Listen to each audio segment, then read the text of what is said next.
क्या आ जाएगा, cos पाई बाई 2 तो आ जाएगा। ठीक है, ये वाली वैल्यू चाहिए।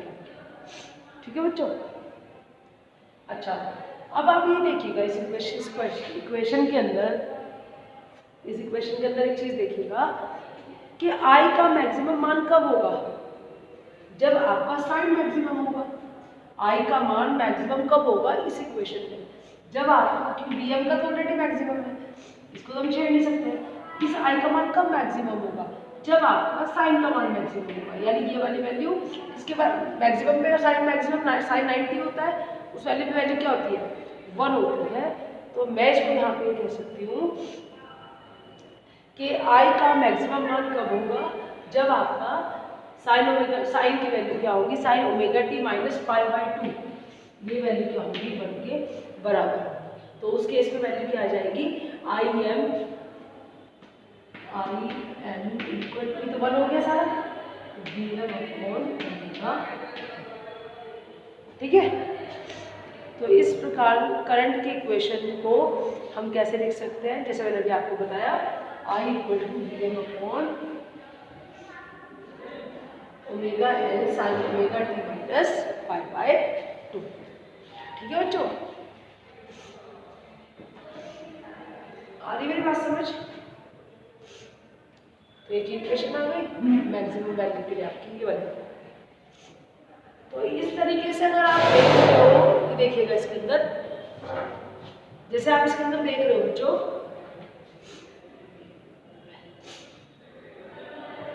आप इसको नोट कर रहे हो।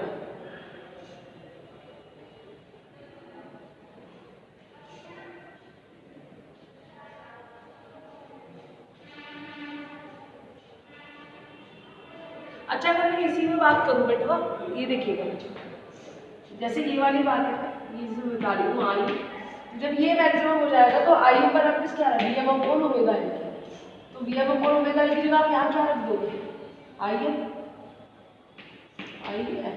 तो क्या आ जाएगा, sine omega T minus pi by 2।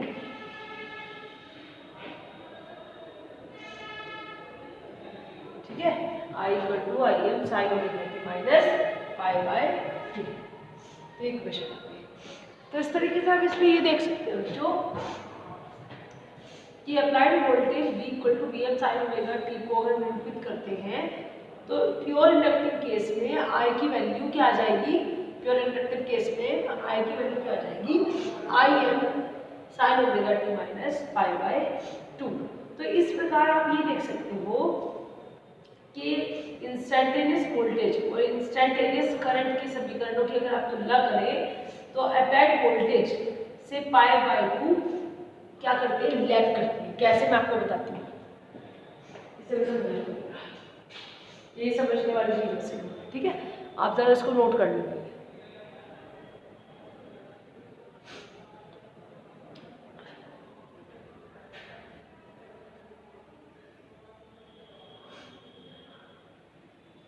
देखो यहाँ से ये ध्यान रखना है, V की वैल्यू तो आपने अप्लाई क्या की है, Vm साइन ओमेगा टी, और I की वैल्यू क्या आई है, I M sine omega T minus pi by 2।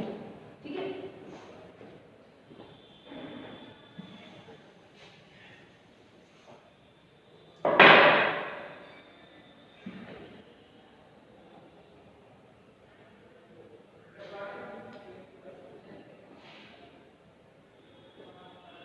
अब देखिए बच्चियों, अब हमें ये पता है इसके अंदर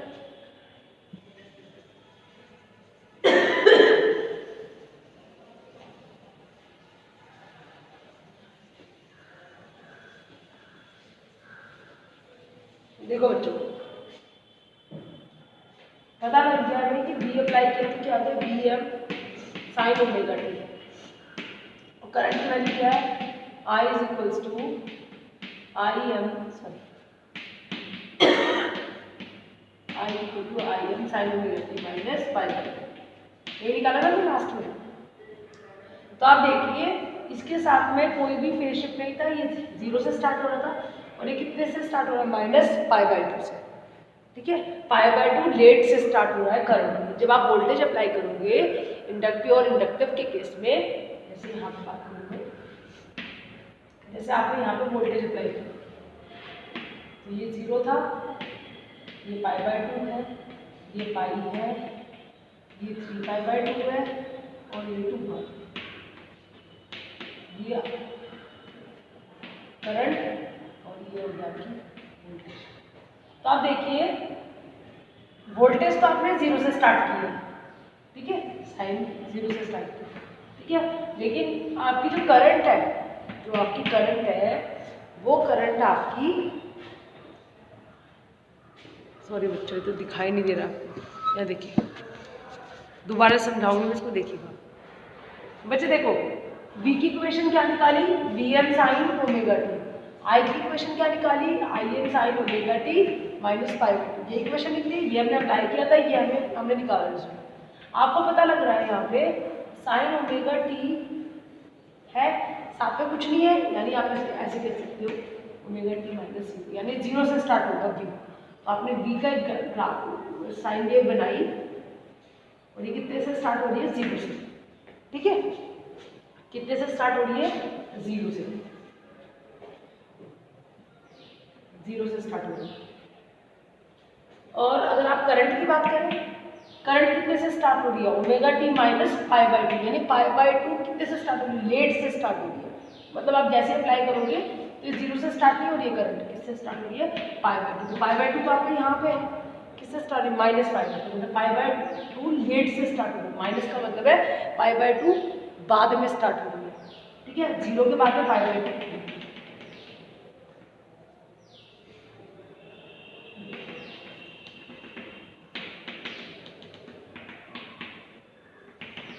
आदि मेरी बात समझ,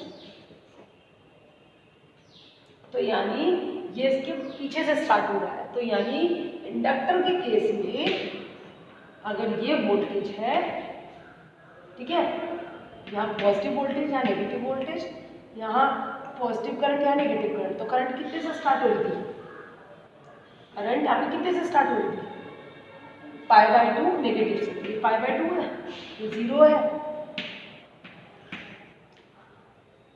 π/2 माइनस, ये आपका हो गया,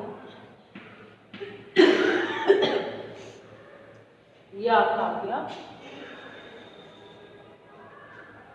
वोल्टेज, ये आपका आ गया करंट, ठीक है बच्चों, ये आपकी एक आ गया। उसके बाद में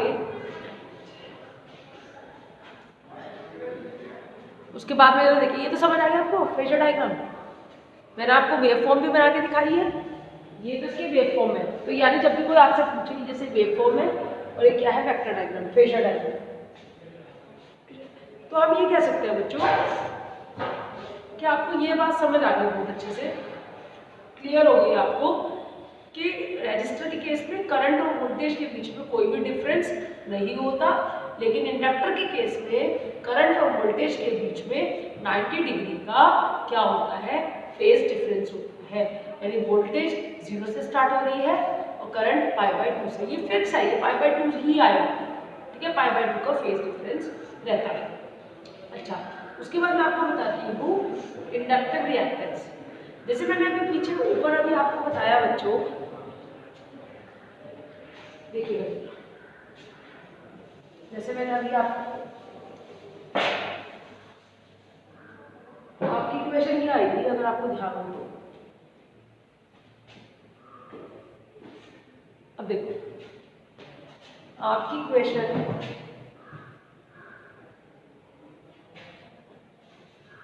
चलो मैं इसको सबको रख देती हूँ।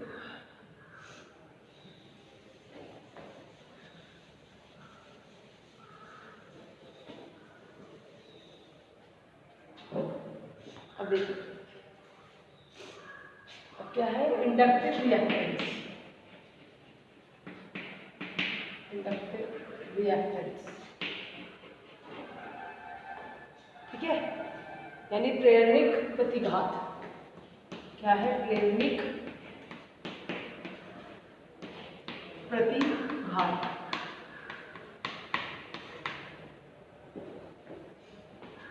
प्रेरणिक प्रतिघात, और शब्द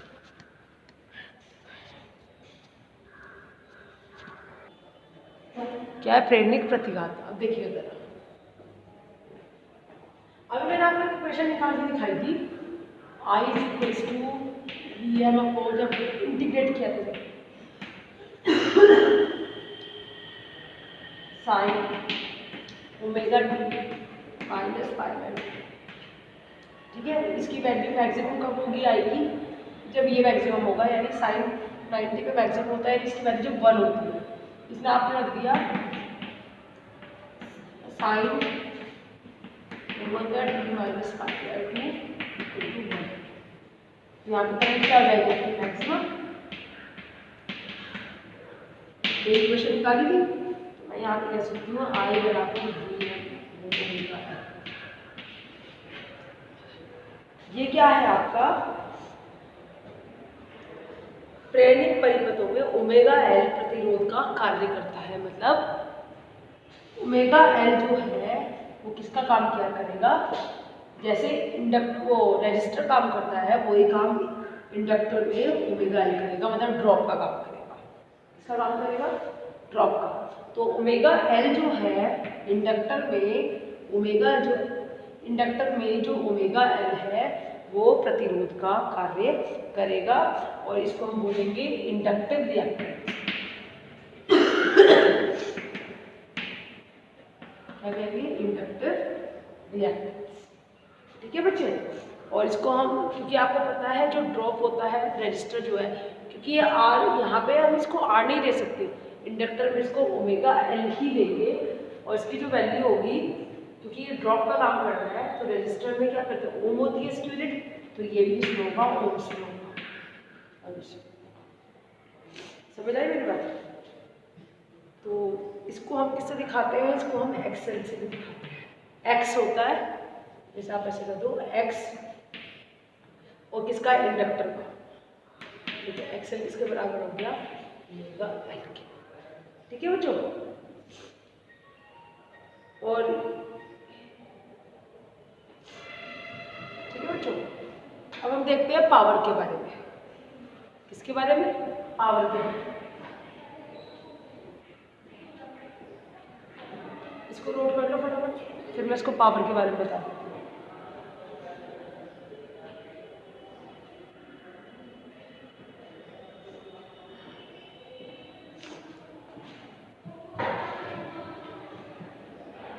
आप इसको नोट करें, फिर मैं आपको पावर के बारे में समझा देती हूँ। ये टॉपिक आपका इलेक्ट्रिकल का खत्म हो गया।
देखिए बच्चों, अब हमें पावर बतानी है, करंट वोल्टेज रिलेशनशिप बतानी थी, रिएक्टेंस बतानी थी, और इसमें लास्ट आता है power.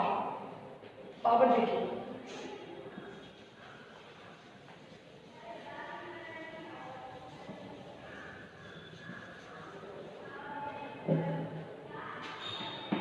Power in pure inductive circuit.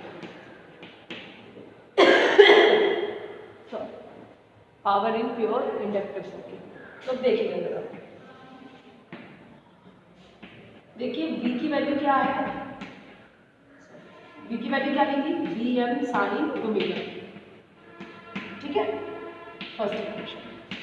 फिर क्या थी आपकी, I की वैल्यू क्या थी, I M sine omega T minus pi by 2, second equation.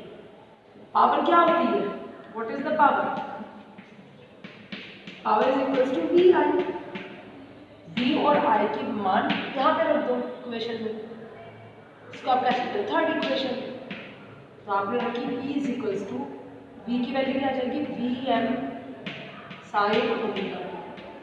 आई की वैल्यू क्या है, I M sine omega T minus pi by. आ रही मेरी बात समझ। अब इसको अगर और सॉल्व कर दें यहीं पे साथ के साथ में, तो वी एम आई एम एक साथ चले जाएंगे, वी एम आई एम एक साथ, क्या बचा साइन ओमेगा टी, और ये क्या है sign omega T minus sign omega T minus pi by 2, क्या हो जाएगा माइनस कॉस पाई बाय 2।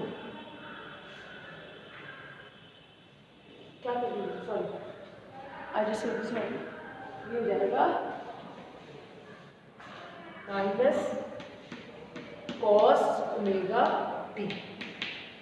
ठीक है, अब माइनस लिखते फिर जो क्या बचा sign omega T cos omega T, 2 से डिवाइड करो 2 से मल्टीप्लाई करो, तो किसका फॉर्मूला बन जाएगा साइन टू ए का, साइन टू थीटा। क्या होता है sign to theta, sign to theta आपका होता है 2 साइन थीटा कॉस थीटा, यही होता है। और यहाँ पे अगर मैं इसको सॉल्व करूँ यहाँ पे, तो minus D M I M sine omega T cos omega T, 2 से मल्टीप्लाई 2 से डिवाइड 2 से, 2 की तो कमी है, तो ये क्या बन जाएगा आपका V M upon 2 I M, क्या जाएगा साइन 2 ओमेगा टी। ठीक है, अब हमें एक चीज़ पता है बच्चे, इसके अंदर हमें पावर लेनी है, हमें यहाँ पे एवरेज पावर लेनी है। क्या लेनी है, एवरेज पावर। आ रही मेरे पास समझ। अब हमें यहाँ पे एवरेज पावर लेनी है आप लोगों को। देखिए हम एवरेज पावर कैसे लेंगे, इसमें एवरेज पावर का होता है 0 to 2 पाई। हमें जो पावर लेनी है वो फुल साइकिल के लिए लेंगे, तो यहाँ पे आप करो P equal to we M I M divide by 2 0 to 2 पाई, 0 to यहाँ पे कर देती हूँ, इसको देख लीजिए 0 to 2 पाई, ये नहीं कर देती हूँ आज दिखा दीजिएगा 0 to 2। तो 0 to 2 पाई पे साइन 2 ओमेगा टी क्या हो जाएगा 0 हो जाएगा। तो जब ये 0 हो जाएगा तो सारा ही 0 हो जाएगा, V M I M divide by 2, और 0 to 2 पाई पे साइन ओमेगा टी क्या होता है 0 होता है, हमें पता है। तो ये क्या हो जाएगा 0। तो एवरेज पावर क्या हो जाएगी, तो यानी टोटल जो पावर आएगी औसत शक्ति वो क्या आ जाएगी 0 आ जाएगी। ठीक है, तो इस तरीके से इन सर्किट्स में संपूर्ण शक्ति टोटल जो पावर है वो क्या होती है 0 होती है। ठीक है, क्योंकि हमें दिखाई नहीं दे रहा है P इक्वल टू वी आई। ठीक है बच्चे, तो ये जो शक्ति है ये हमारी क्या होती है, हमारी आभासी शक्ति है। ठीक है, एपिरेंट। ठीक है, रियल पावर नहीं है, रियल पावर हमारी 0 होगी। ये मैं आपको मैंने शायद बताया था, इलेक्ट्रिकल वालों ने बताया कि इलेक्ट्रॉनिक्स वालों में, लेकिन ये मैंने बताया। ठीक है बच्चों, तो आपकी जो ये पावर है टोटल पावर जो है आपकी एवरेज पावर जो है वो क्या जाएगी 0। एवरेज किसका लोगे, पूरी साइकिल का ही तो लोगे ना। तो 0 to 2 पाई पे जो साइन ओमेगा टी है वो क्या जाता है, साइन 2 ओमेगा टी जो है ये वाला 0 जाता है। ठीक है बच्चों,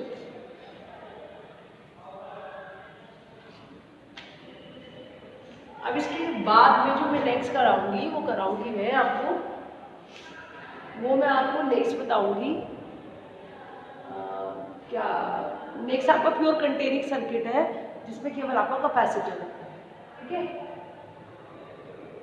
pure capacitive circuit in which only power end voltage, sorry in the last video we will study about the pure capacitive circuit, that means which don't have resistor and inductor। ठीक है बच्चों, आप इसको 1 मिनट नोट कर लें। तो I hope कि ये आपको सब कुछ क्लियर हो गया, ठीक है ना।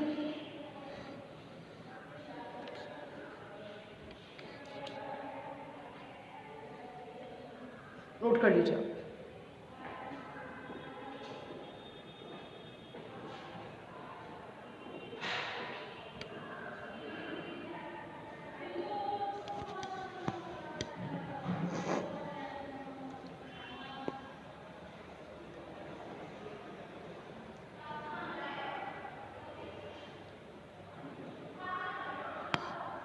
नोट कर लीजिए आप इसको, ठीक है बच्चों। फिर मैं न्यूमेरिकल वगैरह आपको इसमें करा दूँगी।